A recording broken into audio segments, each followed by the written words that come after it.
नमस्कार, मी निरंजन. समजा तुमच्या शहरामध्ये, गावामध्ये, परिसरात, आजूबाजूच्या गल्लीमध्ये काही गुंड रस्त्यावरून जर खंडणी गोळा करत असतील आणि त्यांना तुम्ही रोखलं, तर गुंड काय करतो? धमक्या देतो. तुला मारीन किंवा मारहाण करतो. महाराष्ट्र सरकार हे अशा पद्धतीने चालवलं जातंय का? म्हणजे देवेंद्र फडणवीस महाराष्ट्राचे मुख्यमंत्री आहेत का एखाद्या टोळीचे प्रमुख? ज्या पद्धतीने भाषा वापरली जाते आणि ज्या पद्धतीने राज्यातला कारभार होतोय ना, म्हणजे कुंभमेळ्याबद्दल एक बैठक घेतली. त्या कुंभमेळ्याच्या बैठकीमध्ये काहीतरी 22,500 कोटी रुपये मंजूर केले कामाचे, आणि कुंभमेळ्यांच्या कामामध्ये विरोध कोणी केला तर केसेस दाखल करू, गुन्हे दाखल करू, अशा धमक्या. म्हणजे ही धमकी देताय तुम्ही नागरिकांना की कुंभमेळ्यातल्या कामांना विरोध केला तर? मी आत्ता सांगतो की मी विरोध करतो आहे, करणार. कारण कुंभमेळ्याच्या नावाखाली तुम्ही आत्ता नाशिकमध्ये एक 54 एकरचं तपोवनातली जागा ही सगळी वृक्षतोड करून टाकायची, बिल्डरांच्या घशात घालायची, हा प्रकार केला. 300 कोटीचं टेंडर तिथं काढलं होतं. हे सर्व उघडकीस आणलं आणि मग ते टेंडर रद्द करावं लागलं शासनाला. त्याच्यावरती ग्रीन ट्रिब्युनलनी आणि हायकोर्टाने स्टे दिला. संपूर्ण नाशिक जिल्ह्यामध्ये झाड तोडायचं नाही म्हणून सांगितलं, तरीही त्या हायकोर्टाच्या निकालाचा सुद्धा भंग करणं खुशाल बेशरमपणाने चालू आहे. आणि आता या धमक्या देत आहे. मग या कुंभमेळ्याच्या कामांमधलंच सांगतो. 348 कोटी रुपयामध्ये नाशिक त्र्यंबकेश्वरचा रस्ता हा कॉन्क्रिटीकरण करणार म्हणून सांगताय. 348 कोटी रुपयाचं टेंडर 28 किलोमीटर रस्त्यासाठी, म्हणजे 12,42,00,000 रुपये एका किलोमीटरला. 12,42,00,000 एका किलोमीटरला. 1,24,000 रुपये एका मीटरला. एका फुटाला 41,000 रुपये एकाच फुटासाठी म्हणून खर्च करणार. हा भ्रष्टाचार नाहीये? आणि हा रस्ता कॉन्क्रीटचा करा अशी कोणी मागणी केली होती? लाजा नाही वाटत? राज्यकर्ते म्हणवता स्वतःला आणि नागरिकांना धमक्या देता. याला विरोध केला तर तुरुंगात टाकून केस करू, फाशी दे, परवा नाही त्याची, खुशाल फाशी दे. ही कुठली पद्धत आहे? 41,000 रुपये तुम्ही एका फुटासाठी खर्च करणार. अतिशय चांगल्या दर्जाचा तो रस्ता होता, डांबरी रस्ता. त्याच डांबरी रस्त्यावरून गेली कित्येक कुंभमेळे भाविक, साधू संत सगळेजण चाललेले होते. त्यांनी अशी मागणी केली का की नाही आम्हाला कॉन्क्रीटच्याच रस्त्यावर चालायचंय? कोणाचीही मागणी नसताना तुम्ही तो जबरदस्ती कॉन्क्रीटचा करावा घेतला. नाशिक शहरामधले 18 रस्ते महत्वाचे, चांगल्या दर्जाचे असलेले, हे खणून टाकले आणि कॉन्क्रीट करायला घेतले. हा भ्रष्टाचार नाहीये आणि याला विरोध नाही करणार, याच्याबद्दल प्रश्न विचारणार नाही, जाब नाही विचारणार. समजता काय तुम्ही स्वतःला? मालक आहे का आमचे? तुम्ही नोकर आहात आमचे, हे लक्षात ठेवा. आमच्या भरलेल्या करातून पगार घेता आणि खुशाल नागरिकांना अशा धमक्या देता. या भ्रष्टाचारांची यादी वाचायची. तो दर्शन पथ नावाचा प्रकार त्र्यंबकेश्वरमध्ये करणार. 1400 मीटरचा दर्शन पथ, 1,000 कोटी रुपये तिथं खर्च करणार आणि त्या रस्त्यामध्ये येतं म्हणून आत्ता 2022 साली रिनोव्हेशन केलेलं सरकारी रुग्णालय तोडून टाकणार आहेत. आणि त्याच्या बदल्यात 10-12 किलोमीटर अंतरावरती कुठल्या तरी संतांनी एक हॉस्पिटल बांधलं होतं, 4 वर्षापासून बंद पडलेलं आहे. ते हॉस्पिटल महिन्याला काही लाख रुपये देऊन, 10 लाख रुपये देऊन भाड्याने घेणार. हा भ्रष्टाचार नाहीये? त्र्यंबकेश्वरच्या बस स्टँडच्या समोर असलेलं हे शासकीय रुग्णालय तुम्ही तोडायला घेतलेलं आहे. याला आम्ही विरोध नाही करायचा. मग त्या त्र्यंबकेश्वर तालुक्यामधल्या आदिवासी पाड्यांवरच्या बायका ज्या शेअर जीपनी, शेअर रिक्षानी त्या बस स्टँड पर्यंत येतात, समोरच्या हॉस्पिटलमध्ये जाऊन उपचार घेतात, त्यांनी कुठं जायचं? इथून 12 किलोमीटर अंतरावरती. आणि कसं जायचं? तो सगळा रस्ता हा मोकळा असणार आहे का रुग्णांच्या ट्रॅफिकसाठी? कुंभमेळ्याच्या वेळेला तुम्हीच सांगता ना शहाणेपणाने कोट्यावधी लोक नाशिकला येतील. मग त्या कोट्यावधींच्या गर्दीतून या 4 आदिवासी बायकांनी जायचं कसं हॉस्पिटलपर्यंत? का मरून जायचं? याची पर्वा नाही. याचा आम्ही जाब विचारला तर धमक्या देणार, केस करू. हे अशा पद्धतीने तुम्ही कामं करणार आहेत. एका जिल्ह्यात, नाशिक या एका जिल्ह्यामध्ये 25,000 कोटी रुपये खर्च करणार कुंभमेळ्याच्या नावाखाली. अनेक छोटी छोटी राज्य आहेत ज्यांचं ज्या 4-5 राज्यांची मिळून वर्षाचं बजेट 25,000 कोटी नाही. अनेक राज्य आहेत महाराष्ट्रात, भारतामध्ये. त्यांचं 4-4 राज्यांचं मिळून वर्षाचं बजेट 25,000 कोटी नाही.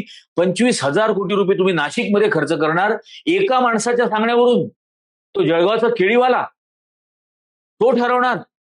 त्याच्या मनात आलं हे कॉन्क्रीट करा की ते कॉन्क्रीट करा. त्याच्या मनात आलं रिंग रोड करा की रिंग रोड करा. तुमच्या मनात आलं कृत्रिम काय कुंड बनवायची, कृत्रिम कुंड. त्यात काय असणार आहे? गोदावरीचं समजा तुम्ही पावित्र्य पवित्र जे काही म्हटलं जातं ते त्या कृत्रिम कुंडामध्ये असणार आहे. आणि त्या म्हणजे तिथल्या हॉटेलवाल्यांनी तर ऑलरेडी हे बोलायला सुरुवात केली की त्यांच्याकडे ते कुंड करणार आणि त्याच्यामध्ये स्नानाचे कोणाकडून 4,000 घेऊ, कोणाकडून 5,000 रुपये घेऊ. हा प्रकार सुरू झाला. शेतकऱ्यांच्या जमिनींमध्ये जबरदस्ती बुलडोजर आणि जेसीबी घुसवले ती कुंड बनवण्यासाठी. आणि त्याचा मोबदला शेतकऱ्यांना काय देणार? 15,000 रुपये गुंठा. तिचा बाजारभाव आहे 25 लाख रुपये गुंठा. आणि याच्या विरोधात नागरिकांनी बोलायचं नाही, शेतकऱ्यांनी बोलायचं नाही, पत्रकारांनी बोलायचं नाही, गुन्हे दाखल करण्याची धमकी देत आहे. जी टोळी चालवताय, गँग चालवताय. म्हणजे गँगस्टर, मगाशी जसं म्हटलं, गँगस्टर खंडणी गोळा करताना त्याला अडवायला गेलं तर तो धमक्या देतो, तो मारहाण करतो. तसं आता सरकार करणार आहे. वा रे वा. अशा पद्धतीने जर होणार असेल आणि अशा पद्धतीने दादागिरी करू असं वाटत असेल तर होऊ देणार नाही.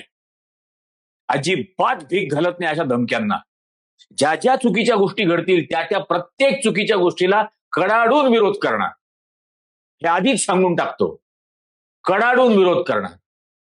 संपूर्ण राज्यामध्ये काय चाललेलं आहे तुमचं? म्हणजे काही दिवसांपूर्वी मराठवाड्यामधून आणि नगर जिल्ह्यात माझ्या मते रविराज साबळे पाटील आणि त्रिशूल पाटील हे शेतकऱ्यांच्या व्यथा मांडतायत.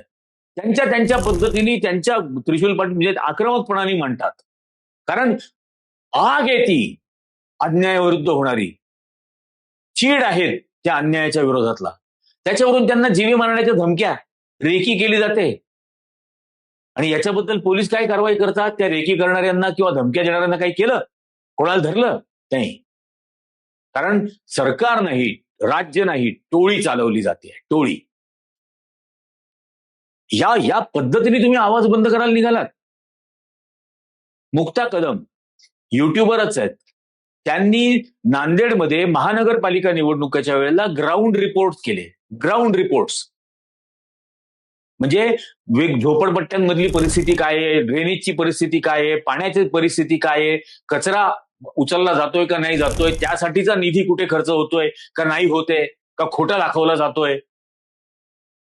या पद्धतीचं ते समजा रिपोर्टिंग होतं. ग्राउंड रिपोर्ट करणं या गोष्टीला तुम्ही आचारसंहितेचा भंग म्हणता.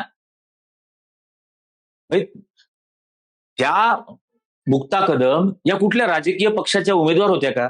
माझ्या मते हे गुन्हा दाखल करण्याने थोडंसं डोक्यात अक्कल घालून घेतली पाहिजे. निवडणूक आयोगाची आचारसंहिता आहे, कोड ऑफ कंडक्ट, ती वाचा एकदा. ती डिटेल कोड ऑफ कंडक्ट वाचा. तो कोड ऑफ कंडक्ट प्रशासकीय अधिकारी, निवडणूक अधिकारी, निवडणूक कर्मचारी, उमेदवार, राजकीय पक्षांचे कार्यकर्ते अशा कॅटेगरीजसाठी कोड ऑफ कंडक्ट आहे. पत्रकारांसाठी निवडणुकीचा कोड ऑफ कंडक्ट आहे का? आणि इतकी कोड ऑफ कंडक्टची तुम्हाला पडली आहे तर मग यावेळेला पहिल्यांदा निवडणूक आयोगाने स्वतः निवडणूक आयुक्तांनी पत्रकार परिषद घेऊन सांगितलं की म्हणजे प्रचाराची मुदत संपल्यानंतर सुद्धा राजकीय पक्षाच्या कार्यकर्त्यांना आणि उमेदवारांना, मतदारांना जाऊन थेट भेटीगाठी करता येतील. याला परवानग्या नव्हत्या आधी. याला तुम्ही परवानग्या दिल्या. आणि त्या संपूर्ण प्रोसेसमध्ये मुक्ता कदम या उमेदवार नसताना, राजकीय पक्षाच्या कार्यकर्त्या नसताना तो सगळा प्रकार तुम्ही केलात आणि त्याच्यावरती आचारसंहिता भंगाचा गुन्हा दाखल करता. याचं काय समजता काय याच्यातून स्वतःला? म्हणजे या निवडणुकांमध्ये, गेल्या विधानसभेच्या निवडणुकांमध्ये फडणवीस बोलला हे धर्मयुद्ध आहे. कुठला गुन्हा दाखल केला? बटेंगे तो कटेंगेच्या जाहिराती छापल्या. नंतर एक है तो सेफ हैच्या जाहिराती छापल्या. अशा किती गोष्टी झाल्या. धर्माच्या नावावर मतं मागितली गेली.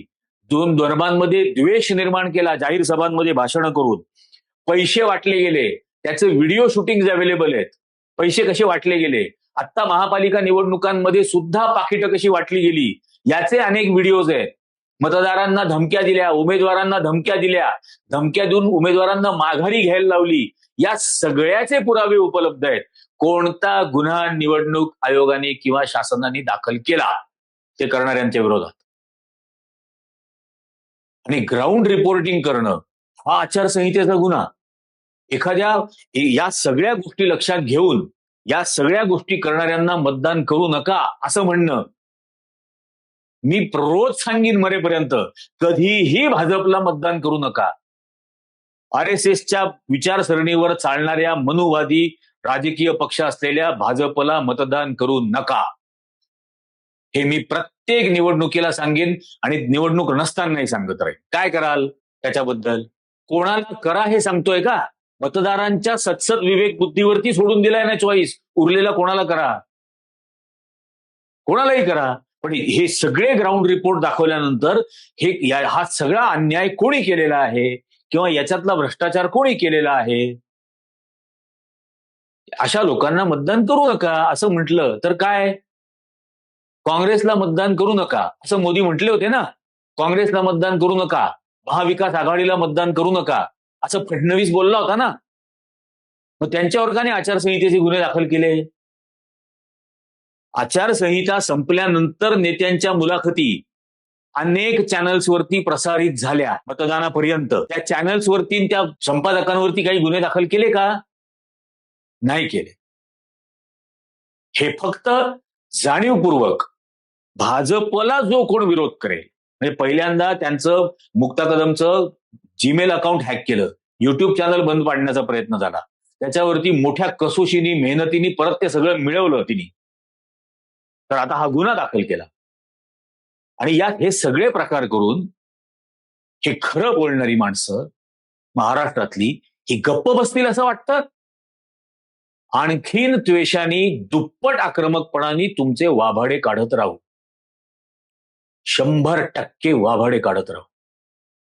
ज्या ज्या पद्धतीने दमन करायचा प्रयत्न कराल तेवढं उसळून वर येऊ, त्याच्या दुप्पट उसळून वरती येऊ, हे लक्षात ठेवा. या पद्धतीने जर का कोणाचे आवाज बंद करायचे प्रयत्न करत असाल तर आतापर्यंत हे आयसोलेटेड प्रयत्न आहेत, हे संयुक्तरित्या युनायटेडली प्रयत्न केले जातील, हे पण लक्षात घ्या. आता या सगळ्या आवाजांना एकत्र आणावं लागेल आणि तेही आणण्याचे प्रयत्न करू.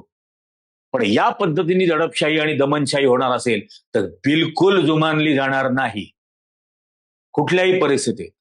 आज देशावरती जी संकट आहेत, देशाला ज्या संकटामध्ये तुम्ही राज्यकर्त्यांनी ढकललंय नरेंद्र मोदी पासून प्रत्येकाने, त्याच्या उपाययोजनांचा विचार करण्याऐवजी त्याच्याबद्दल उघडकीस आणणाऱ्यांवर जर तुम्ही अशा धमक्या देत असाल आणि तुमचा भ्रष्टाचार तुम्हाला बेछूट पद्धतीने चालू ठेवायचा असेल तर त्याचा प्रतिकार होईल आणि नागरिकही त्याला प्रतिकार करतील. पण आता नागरिकांना त्याची झळ थेट पोहोचायला लागलेली आहे. गॅसच्या सिलेंडरच्या लाईनमध्ये आपण बघतोय अनेक ठिकाणी शेकडो लोक लाईनमध्ये उभे आहेत, हजारो लोक लाईनमध्ये उभे आहेत, हवालदिल झालेले आहेत. या राज्यकर्त्यांना देवेंद्र फडणवीसला किंचितही चिंता नाहीये की हॉस्टेल्समध्ये राहणाऱ्या मुलांची मेसचा गॅस सिलेंडर जर संपला तर त्या मुलांनी काय उपाशी मरायचं का?